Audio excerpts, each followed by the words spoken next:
Hey guys, this is Mel, and I'm back to talk about The Originals, episode 513, titled When the Saints Go Marching In, which premiered Wednesday, August 1st, 2018 on the CW. I'm recording 20 minutes after the episode aired, and it was the series finale.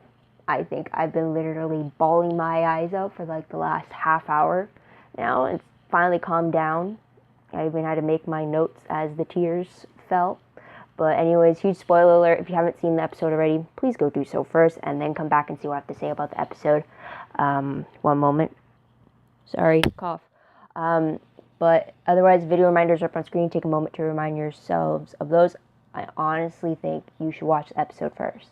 Like, my recap or my review for it will not do it justice whatsoever. You need to see it. You need to fully experience it, because what a way to end a series. I mean, really well. So I'm going to try to do this in 15 minutes. Let's start with that, with what happened in this episode. So timeline-wise, it continues straight from 512. So that is we seeing Klaus about ready to stake himself while he's in that ring after taking the dark magic. Elijah's trying to talk him out of it. Hope comes in after her first full moon, and she manages to stop Klaus by her magic. So that's how we managed to postpone that little moment. But then everything's back in New Orleans. It's actually the day of Mardi Gras. So this whole season, the city has been preparing for this day. So kind of help you for like date-wise for a timeline. So there's that. But moving on to storyline-wise though, I pretty much only saw two distinct divisions. You have the first part being Klaus leaving without saying goodbyes, him trying to deal with the Hollow and trying to just wait for the dark magic to kill him instantly, because it's progressing a lot faster than it was with Hope.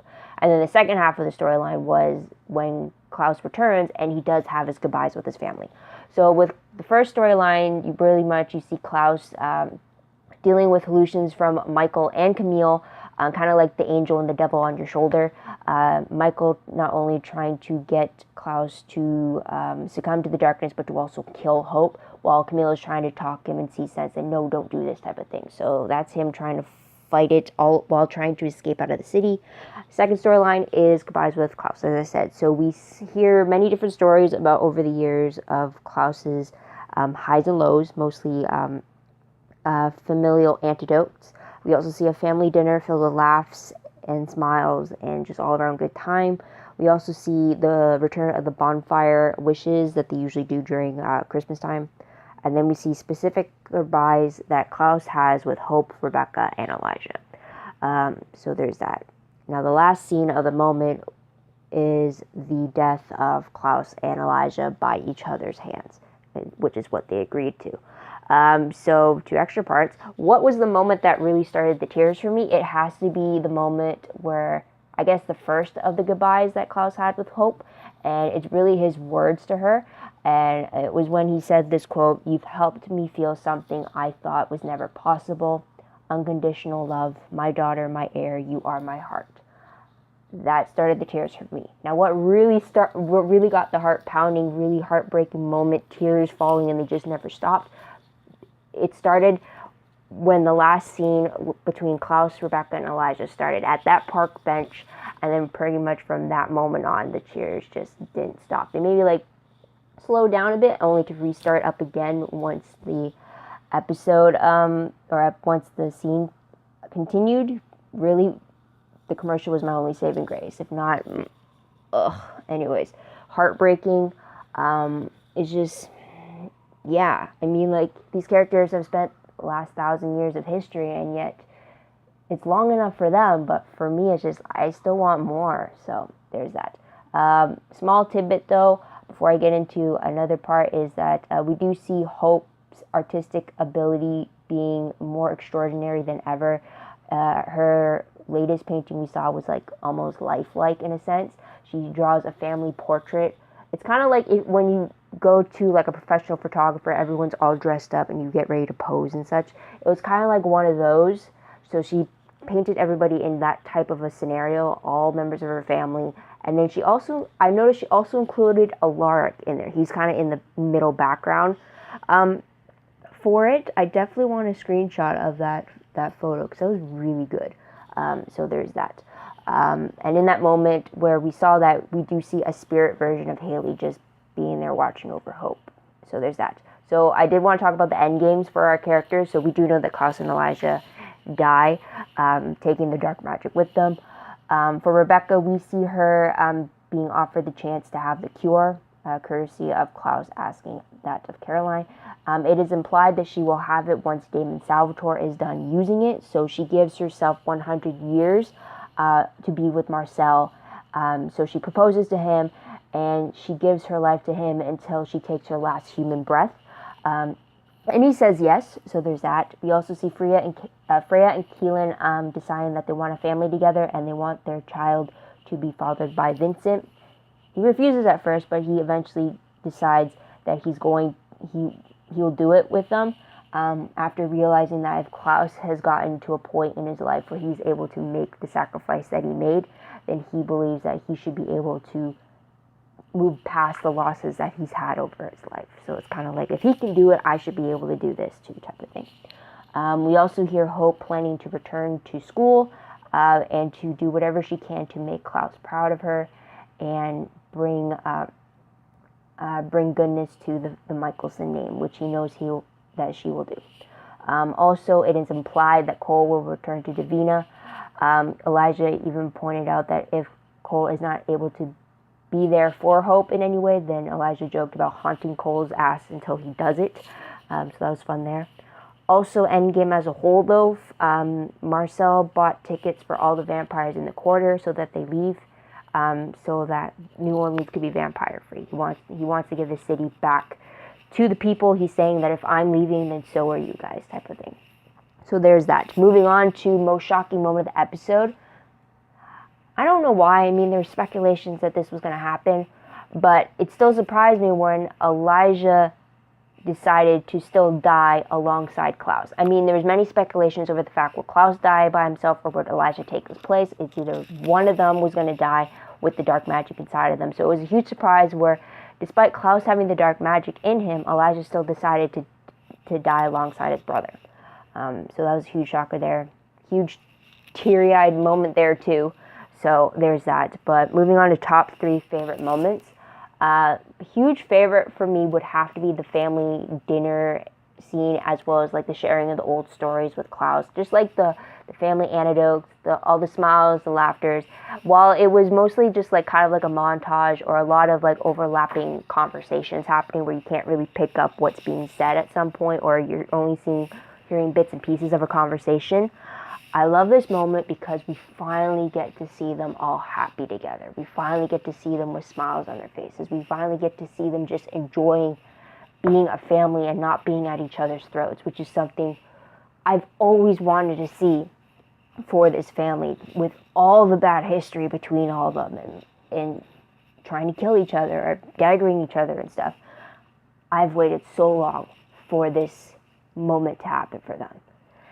And it sucks that it had to happen in the series finale, but I'm glad I still got it, you know.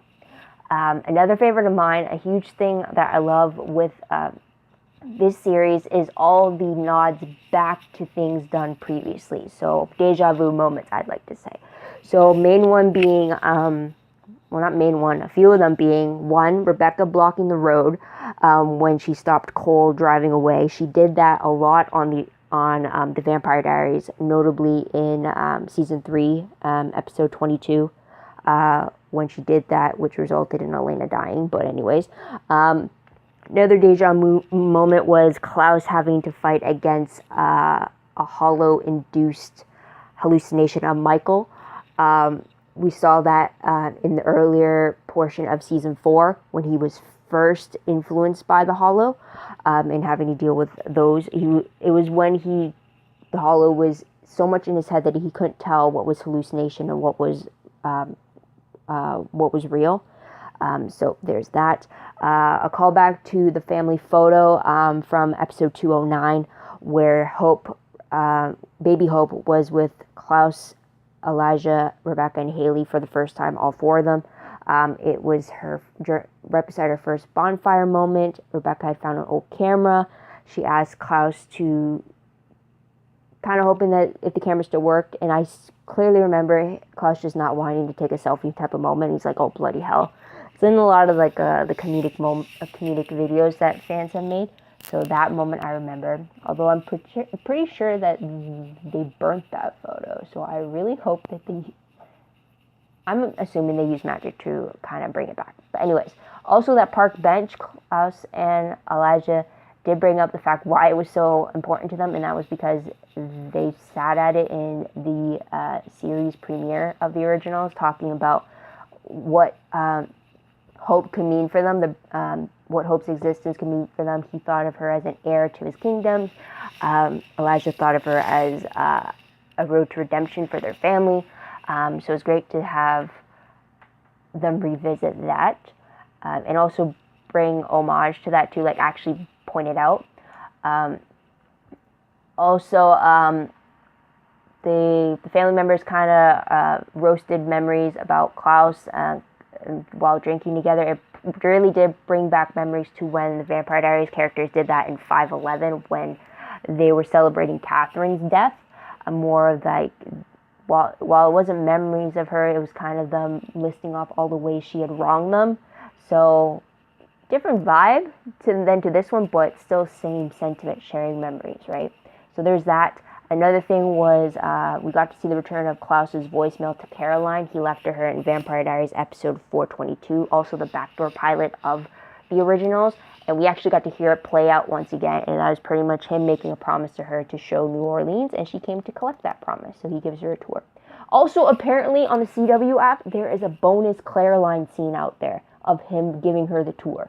So I gotta go searching for that. I just remembered that just now. But also, last deja vu moment I can pretty much say is Rebecca proposing to Marcel by bringing up the yes card that he gave to her when he proposed to her in 501. Kind of bring it all back to that. So there is that.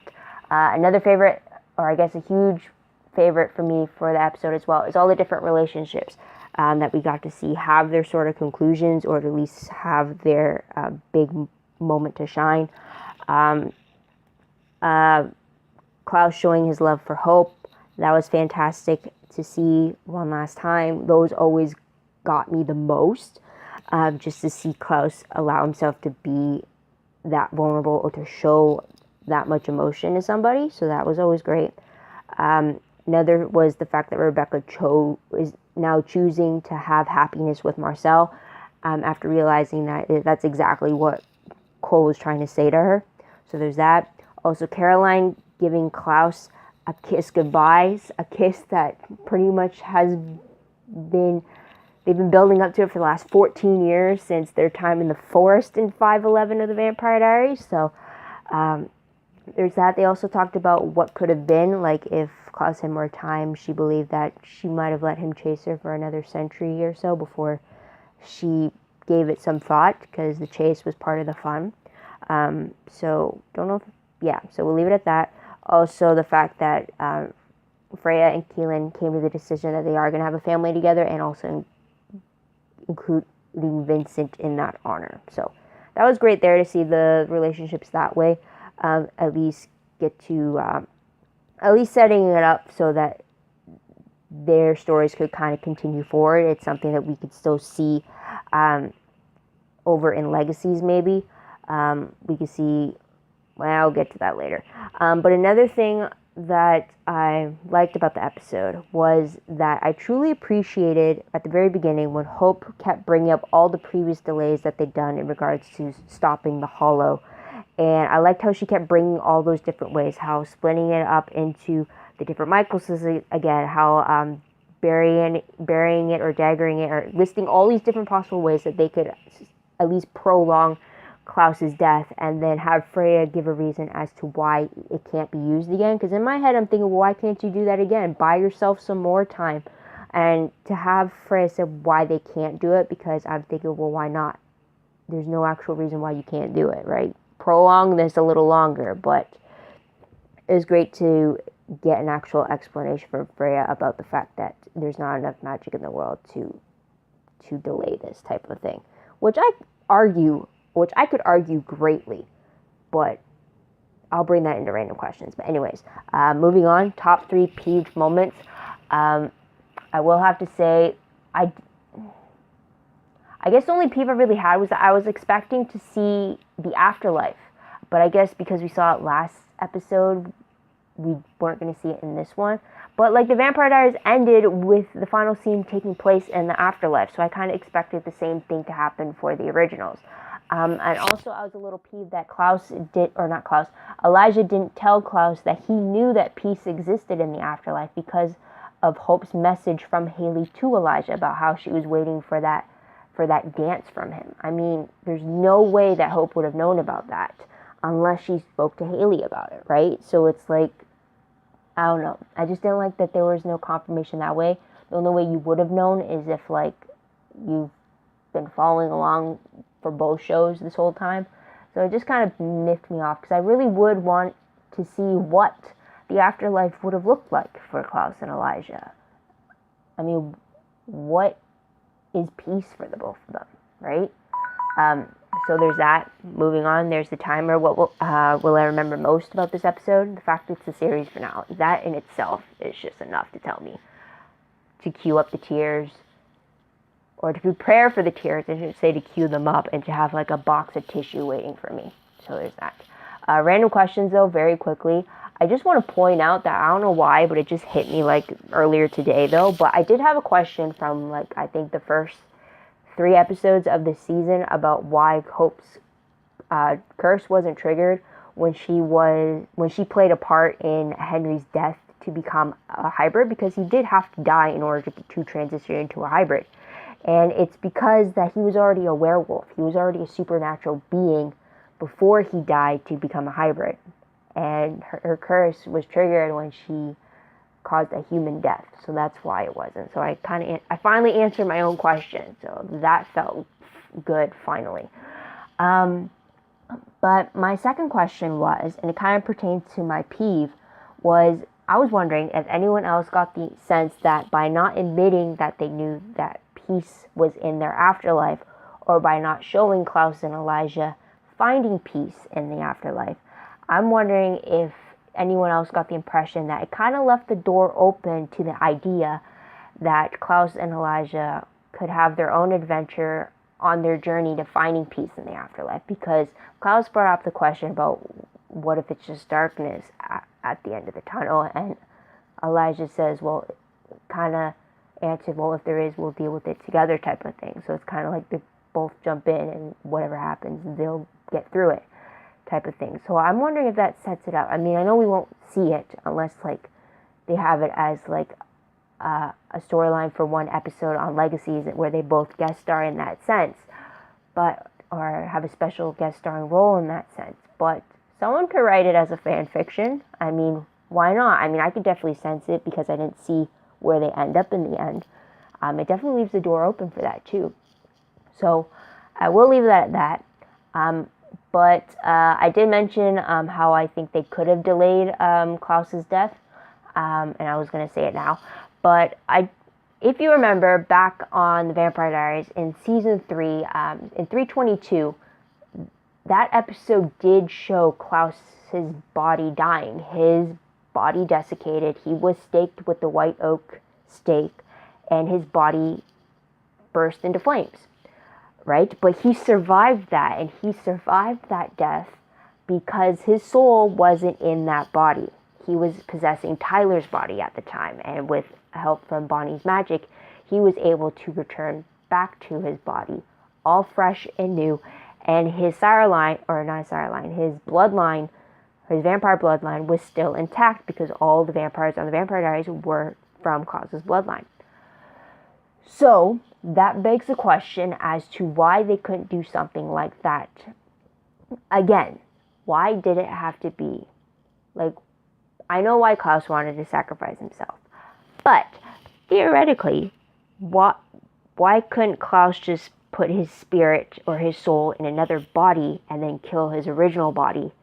And then that way make sure the dark magic is gone from it. Wait a bit, research while he body hops with his soul, and until it came a time where he can actually resurrect his original body again without the dark magic and then return himself to that body. I mean, why couldn't that be possible? I mean, like, body hopping was a whole thing in season 2 of the originals, right? And it was Klaus's MO on season 2 of the Vampire Diaries. So it's like, why couldn't that be an option? I mean, we have seen Klaus's body die before, and then he was still alive afterwards. So why couldn't the same thing have been done in this case? Because while Klaus's death, his end, his story happened as beautifully as it did, I still did not want the character to die. So maybe I might have to write something up. Or if someone beats me to it, I'm all for reading it. So we'll have to see about that. I'm definitely feeling creative right now. But that is pretty much it. There's no predictions. Well, I guess I could predict about what legacies could come to be, because that takes place 2 years later in year 2029. And if you really think about it, that's supposed to be 20 years after we first meet Elena. So that's just crazy, right? We met Elena at 17 in 2009. Now Legacy is going to pick up in 2029 with Hope at 17. It's like truly is the next generation. So yeah, I'm excited to see that. Legacy comes back this October 2018, Thursdays at 9 p.m. I think it's October 25th. The correct time will be on screen right now. It's going to be following after Supernatural. So I'm excited to see it. It's supposed to be going for 13 episodes. So yeah, but I did post a video about the Comic-Con panel, so I'll leave a link for that down below. But go check that out. I did post it already. But that is pretty much it, guys. So what did you guys think of the series finale? What did you guys like about it? What do you think is to come on Legacies? Let me know in the comments down below. Love to hear your own thoughts, theories, and predictions. Did you cry? Seriously, tell me if you cried or not, because like this show just really got me. And really, it's been 7 years since we were first introduced to Klaus Mikaelson. Like, can you believe that? Like, I still can't believe that. So there's that. So comment down below. Also, don't forget to like this video, subscribe to my channel, check out my other videos if you haven't done so already. If you want, check out my Tumblr page. The link for that is down below. I read blog promos, web clips, quotes, gifs, synopses, news, all that fun stuff, all found in one place. Go check that out. I do have to update it. I solely know that. I need a day to just binge update a lot of stuff. So be on the lookout for that. Also, WordPress account. Link for that is down below. Everything I post online is connected to my WordPress. It's more organized, but again, it needs a bit of an updating there. So keep that in mind as well. Also, detailed recap of the episode, a play-by-play, if you will, of the episode as I watch it for the first time. So you will get my in-moment questions, in-moment thoughts, in-moment tearful cues as I watched it. So that link will be down below, found on my Livejournal account. I do have to go through it, formatting, get everything properly set up. But hopefully that's soon. If not, eventually. Again, need a huge amount of time to just update everything. But I hope you do check it out. It does help keep things in line for me. It's been helpful for the last, how long? Yeah, 7-8 years it's been helpful for me. So just as long as I've known Klaus. Wow, that just really hit me. Yeah. So anyways, hope you do check that out. But otherwise, guys, thank you so much for tuning in. Thank you so much for your patience. Thank you so much for just listening to my thoughts about this beloved series. I still can't believe part 2 of this trilogy is now over. But yeah, thank you so much. Hope you come back in October to see what I have to say about this series premiere for Legacies. But until then, guys, this is Mel. Wish you all a great day, great week wherever you are. Hope you enjoy the rest of your summer and have a great day. Bye.